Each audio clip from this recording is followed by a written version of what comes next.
Hello, everyone. How are you? How are you doing in this lockdown?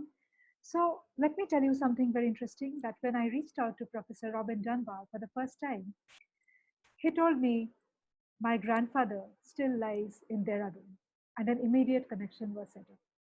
Professor Dunbar is a British anthropologist and an evolutionary psychologist and a specialist in primate behavior. He is currently heading the Social and Evolutionary Neuroscience Research Group in the Department of Experiential Psychology in the University of Oxford. Professor, we are so glad to have you with us today. Oh, it's a pleasure. So, as we discussed that today we are dealing with something very interesting and something very different from what we have done till now. We are talking about comedy and humor and the way we have shaped up in this big space of humor, the way it has traditionally traveled, and where we stand right now. Because in this lockdown phase, moreover, we are a lot dependent on social media for our social life. So, Professor Dunbar, my first question, I will initiate by asking you the construct of humor and its impact on human stories. What are your thoughts? Well, at the end of the day, humor is what kind of makes the social world go round. It's not just stories, I think, but just even conversations in the street or in the cafe. If you have a conversation where there are no jokes and witticisms, it's a very boring conversation and you want to go home immediately. And it's the same with stories, I think. If there isn't kind of a little peppering of the story with some humor and some witticisms, then we find them very boring. So, in that space, obviously, I had been hearing your lectures, a few of them which are available on YouTube, and I heard the one that you spoke about on laughter. And it was very interesting. I was just hearing that out. So, you have actually spoken about how laughter plays a role in bringing people together. And when people are together, actually, they laugh more than otherwise. So, do you think does humor play a role in crafting healthy and stable relationships? They really do, actually, and for several different reasons. So our problem, if you like, in our very complicated social world that we live in now is how to create the bonds of friendship. And one of the mechanisms we use is laughter, triggering laughter. Because what laughter does is stimulate the production of endorphins in the brain. Endorphins, which are part of the brain's pain control system, give us this feeling of contentedness and happiness and all's well with the world. And, I'm full of trust for you, whom I'm talking with right now.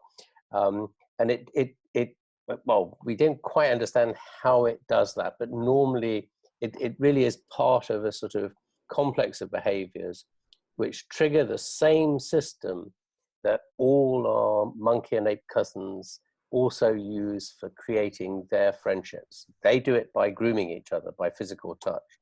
And actually, we still have that same mechanism. So if you stroke somebody, it fires up the endorphin system in the brain and gives you this sense of warmth and happiness. And it does it through a very specialized set of neurons from the skin, from the hairy skin. And what we've done in the course of our evolution as species is to find other ways to trigger that system where we can do it without having to physically touch somebody, because touch kind of implies an intimacy. So in order to have bigger groups, bigger communities that are all bound together in friendship, as it were, we've looked for these other ways of triggering the same system. One of those is laughter. And another, which is very important for storytelling, is actually emotional storytelling in particular. So emotional storytelling triggers the same system because psychological pain is felt in exactly the same part of the brain as physical pain. So when you say my heart breaks because of something, that's what it actually is. It's feeling like it's that, even though it's some psychological or social trigger to that cause, nonetheless, you feel it as though it's a physical pain, that, you know, something's been broken in the body. So all these mechanisms feed in to sort of create our sense of community and sense of friendship with each other. And laughter is probably a very ancient one, because what's peculiar about laughter is, on the whole, we only do it when we're in a group. So if you watch a comedy video, you are about 30 times more likely to laugh if you are sitting watching it with other people than if you watch it on your own. And it's the same kind of problem with things like email. Jokes in email are never quite as funny as if somebody tells it to you face to face, as it were. So laughter is a very, very social thing. It probably goes back to the period before our species had language, but once it just evolved language, we found a way of triggering laughter by telling jokes. And you may well ask, why do we laugh at jokes? What makes jokes funny? That's the big mystery of the universe. You know, something that was coming to my mind when you were saying is, if we look at relationships the way they were a few decades back, they were more hierarchical in Sure. terms of our family values and relationships. Yeah. So relationships with parents were very different from those that we had with our brothers and sisters, or cousins and friends. Yes. But in spite of that, the relationship with parents in those days, though the fact that we were not joking with them. We were very, very careful about the words we Yes. use and the way we speak. Yes. In spite of that, the relationships around those days were rock solid, far more, steady compared to Yes. what it is today. Yes. Why do you think this discrepancy? This is really because family relationships have a kind of robustness that friendships don't have. So if you look at if you look at the structure of your social network, your personal kind of friends and family and so on, really it turns out to consist of two separate networks which are kind of interwoven with each other. And the family networks are really underpinned by a very, very deep biological commitment to kin, to family, which overrides absolutely anything. So you will always be more generous to family than to almost all of your friends. If they really, if the chips are down and things are very bad and they come to you for help, you will never refuse family. But if friends do that, you kind of look at them and go, And the other key thing here, just as a reflection of that, is friendships are very, very dependent on you investing time in them. And you have, in order to keep a friendship at a particular level of emotional quality, you have to invest a very specific amount of time in them. You have to see that particular person every few days or every week or two or something like that. If you see them for less than that, the quality of your friendship starts to decline within even 2 months. It's very, very quick. And within 3 years, if you don't see somebody for 3 years, unless they're an extremely good friend, kind of like a sister to you, really, that friendship will just decline inexorably, and they will just become somebody you once knew, an acquaintance. The only exceptions are those very few 1 or 2 special friendships, which are kind of just like a sister is. That never really happens with family relationships. Family relationships are very resistant to you not seeing them. After many years not seeing them, you can go and knock on their door and they welcome you in and they give you tea and cakes everything. Friends don't do that. They would just say, oh, it's nice to see you. I'm a little busy.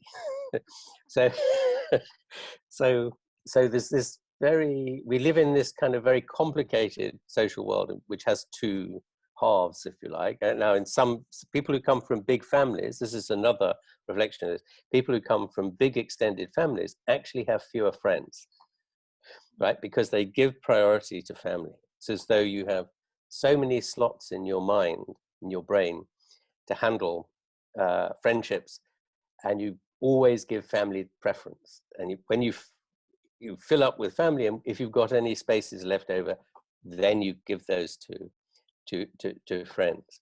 So family occupy a special kind of position in this sense, and that's because they are the one group of people who will always come to your help. I mean, you really have to upset them very badly and this is not a recommendation, but you really have to upset family very badly in order for them not to come and help you out when you are desperate and need it. Friends are not so reliable, I'm afraid. So if you have to work very hard at friendships. So I think that's the big difference. And I think that's still, okay, a generation ago, I shall use the term respect. You were very shy about using the term respect to your parents, but let us say, people were much more respectful and deferential to their parents. That was as true here in Britain as in India, really. And I guess things are more relaxed now, which you might say. Your answer depends on your age. If you're younger, you say it's a good thing. If you're older, you say that's not a good thing. But so do you think that is more of a inherited conditioning that is passing on from generation to generation compared to friendship, which is more of a social construct?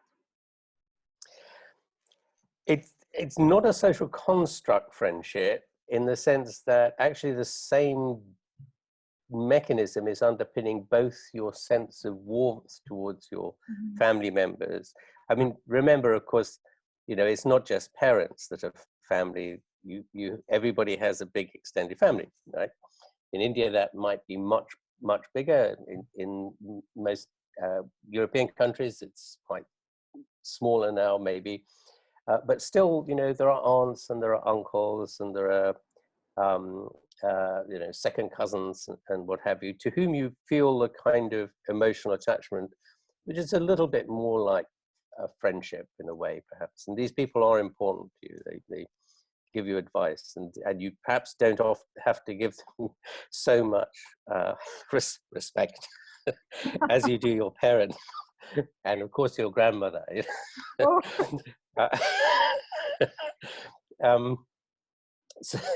So in reality, both of this sense of warmth and pleasure, if you like, that we get from our relationships, both to family and friends, are underpinned by the endorphin system. It's just that kinship has this extra layer, which nobody quite understands how it works, but it's there, and it works all the way through the animal kingdom, all species. All species show respect to their parents. In that sense, friendships are not so much constructed. They are of a different quality because they lack this other dimension, but they're all kind of underpinned by this same physiological mechanism. And they're there. The reason we have them is to provide you with support and help in both the big things in life and the small things. So, we have this little group of about 5 special friends that are kind of like our inner circle. Usually half of them are family, half of them are friends. It might be a parent, it might be a sister, a brother, and a couple of friends. And I always describe these as the shoulders to cry on friends, because that's what they're there for. Okay? When your entire world falls apart, they're the ones who will come to help you out when you ask for help. And I always invite people to test this, because by simply walking out into the street, when we're allowed to walk out in the streets again, but to walk out into the street to the first stranger and throw your arms around him and say, give me support, give me a hug, I need, sort of comfort. And in most parts of the world, and I dare say even in India, the first thing they will do is reach for their telephone and phone the police or the ambulance to take you away. But that little group of 5 inner friends, the shoulders to crown friends, they will immediately give you the support and comfort that you ask for. And that's the big difference. Sure that. So my next question is a little funny, which is, how has the intelligentsia used or enjoyed humor in various situations?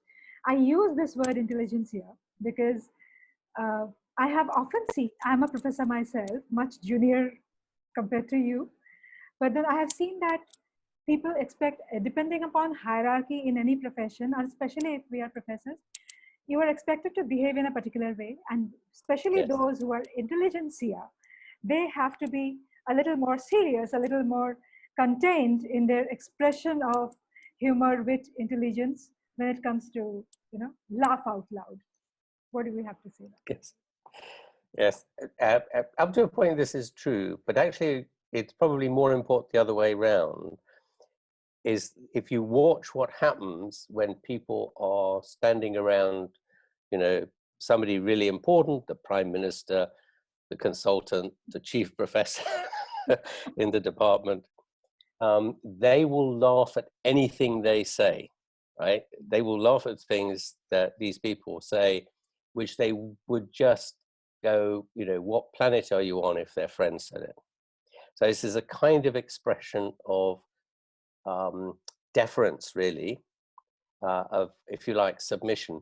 And it's partly because in the way these signals have evolved in humans is that 2 signals used in animals, and particularly in the monkeys and apes, for completely different purposes, have become kind of integrated a little bit, not completely, but partially. And these are what we produce as laughter.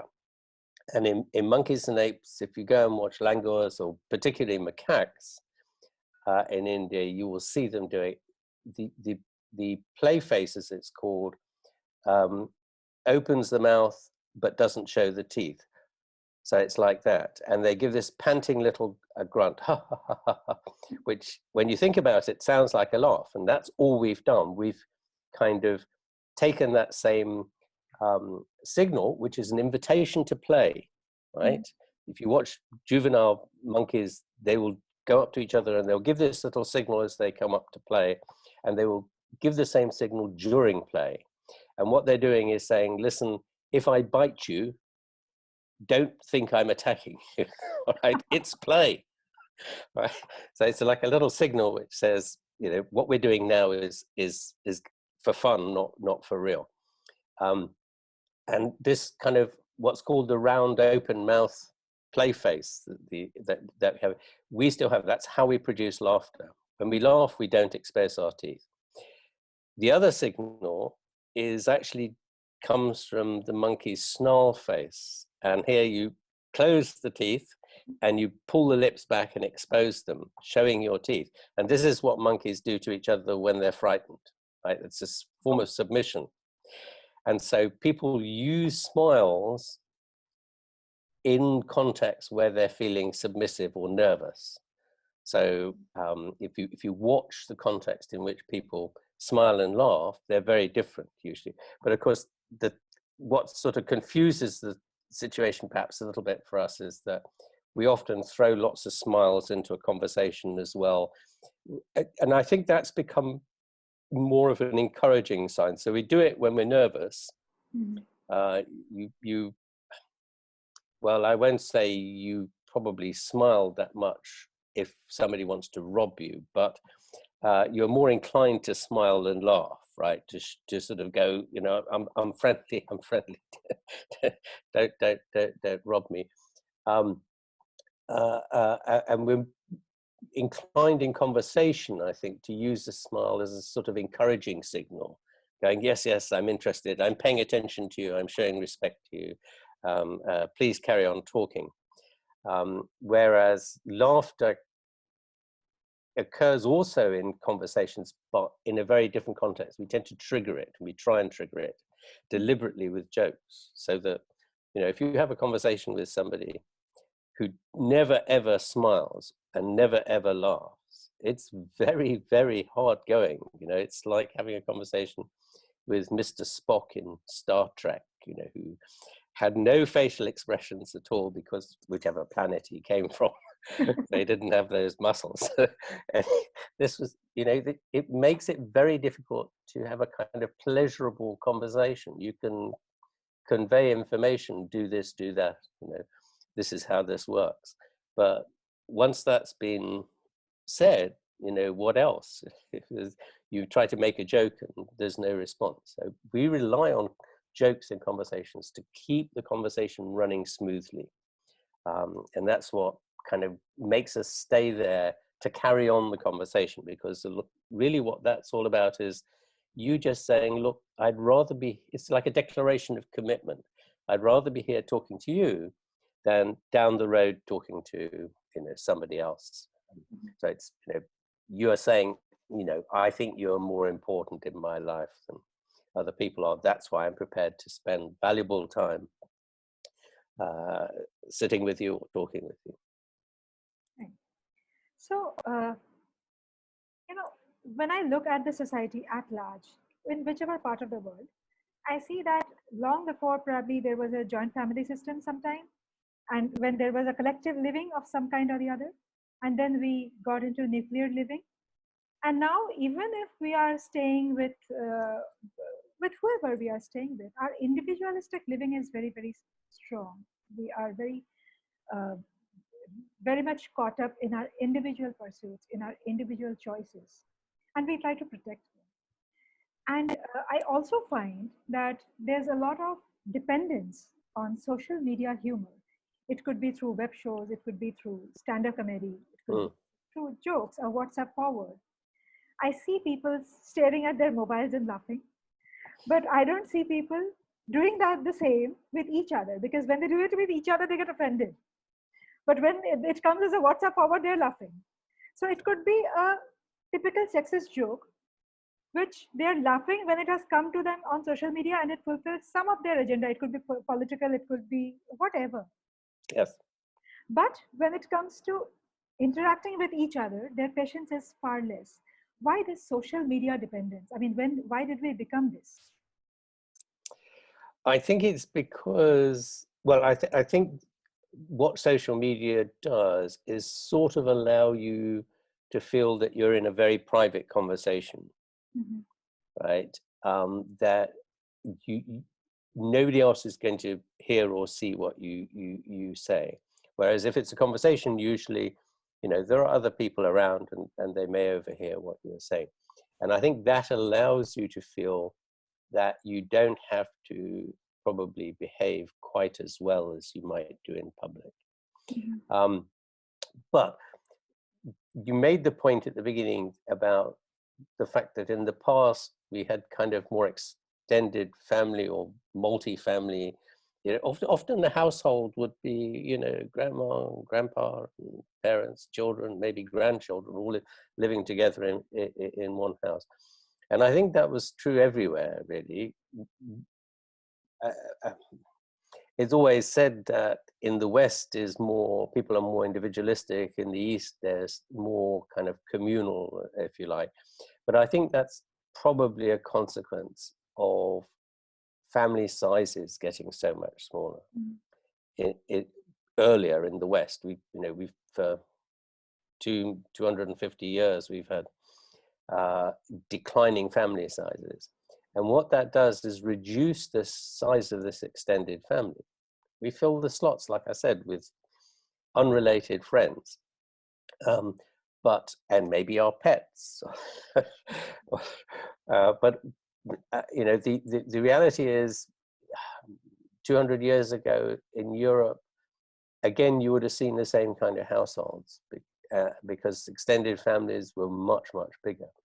And I think you still see this sense of the importance of family in parts of Europe which are poorer and kind of more traditional. So it's very much kind of what you see in the rural parts of Greece, for example, and Italy.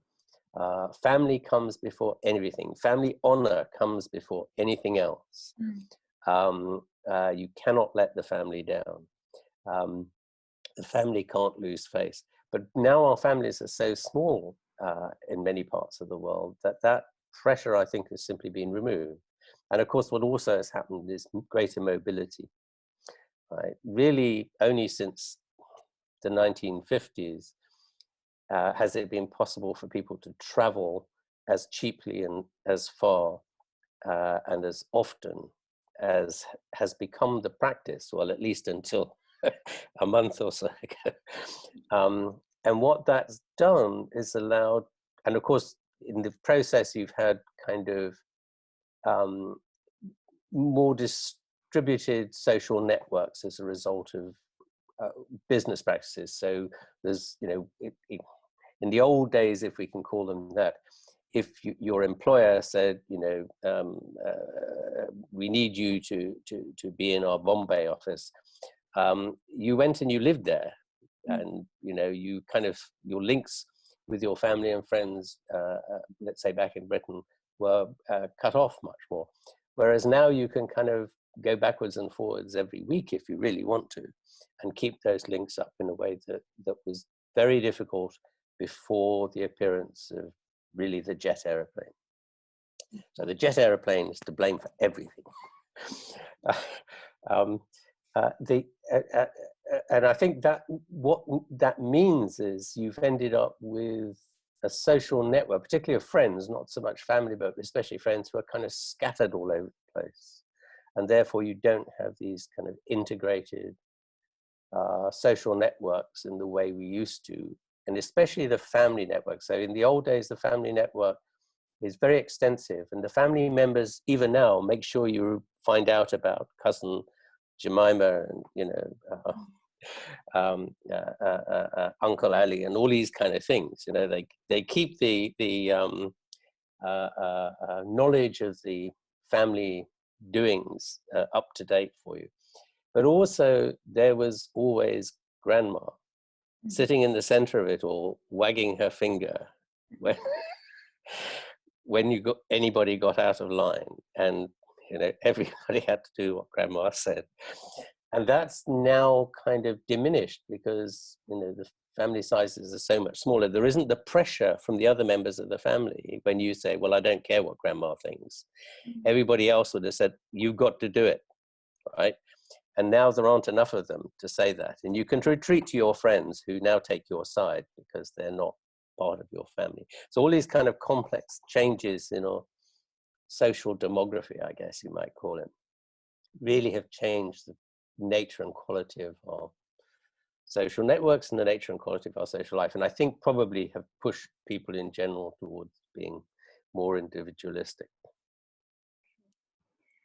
So, when I look at social media, I find sarcasm, sexism, trolling, these things are getting interpreted and accepted as humor. So, one of the things that often concern me is that totally unknown people, for example, I find people picking up actors, of course, renowned actors or cricketers, the successful ones, the politicians, people who are spoken about, criticized or appreciated by different groups, without any context, picking them up and making a comment, and that is getting passed off as humor. Yes. So if I am in your camp, whatever you say is something that I'll accept as humor because you said, and Yes. it makes sense to me to follow Yes. you and agree to you. And then if there's a rival camp, of course, the rival camp and its followers will have something to say against it. Is our witty, organic, traditional humor really in danger? I would say actually yes and no, really, in the sense that I think the context of modern media Digital media kind of has changed things, but at the same time, in the face-to-face world, it probably really hasn't made a lot of difference. Now, there's two key things in this context, I think, which are important to remember. One is the huge increase in the size of our population. Remember, our kind of psychology is designed to handle a very small world. I mean, a village-sized world, a village-sized anywhere in the world, not these huge cities, mega cities that we now have in every country. So they're designed really to cope with maybe 200 people at the most, 150, 200 people, something of that order. And when you embed, yourself with your very small natural social grouping of that kind into these megacities, you're living among complete strangers. So it kind of reinforces the protectionism that you have to defend yourself, as it were, because you don't know who these people are. You don't know if you can trust them. You have no kind of nothing. You don't know enough about them to know if they're going to rob you tomorrow or befriend you tomorrow. And so you have kind of defense mechanisms. And one of those defense mechanisms probably is humor. So we have lots of, it turns out we have lots of mechanisms that reinforce in-group, out-group effects, right? And so the reinforcing in-group effects are designed to create this sense of community, so that we are embedded in and belong to a community who will look after us and help us out, and so on and so forth. And it's a mutual help society. But that's the village, right? And the way those mechanisms have evolved is they've evolved by contrasting us who do the right things with those people in the next valley who do crazy stuff. Right? And so, that has the effect of, don't go and marry people over in that valley because, they do dreadful things. And that's a way of keeping the communities separated and at the same time reinforcing this sense that we are the people who are going to look after you and support you, and you must do the same for us. And that gets generalized in all sorts of ways in kind of demarcating who is part of my community and who isn't. And humor clearly is one of those components, because we make fun of people that are not in our community just to show that they're not in our community. And I think a lot of these things are simply the scale of the societies we now live in, right? We're just completely maladapted psychologically to these kind of contexts. But also it's then exacerbated by the effects of digital media, really, is the second component here, because what that allows you to do is to kind of set up, if you like, pseudo communities which are built around charismatic leaders. So, your famous cricketer or famous politician or a famous religious leader, Sufi saint or something like that, that we kind of think is like the leader of the village headman, if you like. And we seem to be very predisposed to do what they say and believe what they say because of their status. And that's kind of like having, I always think of it in terms of one of the key markers that this is my community, that it's like the totem pole in the village, middle of the village green, and you go and hang your hat on it and say, this is my community. And so, sort of, we have this kind of natural tendency to treat charismatic leaders as gods, really. And there's almost no other way of saying it, because they're, what they say is the truth, and is that important thing that explains the world, and so on. So those kind of effects are just exaggerated by media in general, both the print media, but particularly the digital media, because it's so fast. And it has this terrible effect of creating these kind of silos where only people who think in the same way talk to each other on digital media. At least in the village, when you went to the village cafe or the village bar for a drink, there are all sorts of people there, you know, who you might not agree with, but you have to sit with them and talk to them. And you kind of learn to make it pleasant somehow. Yeah, skills of diplomacy really, and you know, how to compromise and so on. I think the big danger is digital media, because you can just pull the plug if you don't like it. And so it has this sort of natural withering effect of just reducing everybody who stays online on a particular site down to those who all agree with each other. It just kind of reinforces these kind of highly politicized kind of extreme viewpoints in a way. And it happens in everything. It happens in business. You know, one of the biggest problems businesses have, big businesses, is these silo effects. You know, people won't talk to each other across the boundaries of departments because they regard the salespeople as the enemy, or the accountants as the enemy. Instead of cooperating with them, which they're supposed to do, these antagonistic sort of things build up. So digital media has a lot to be blamed for.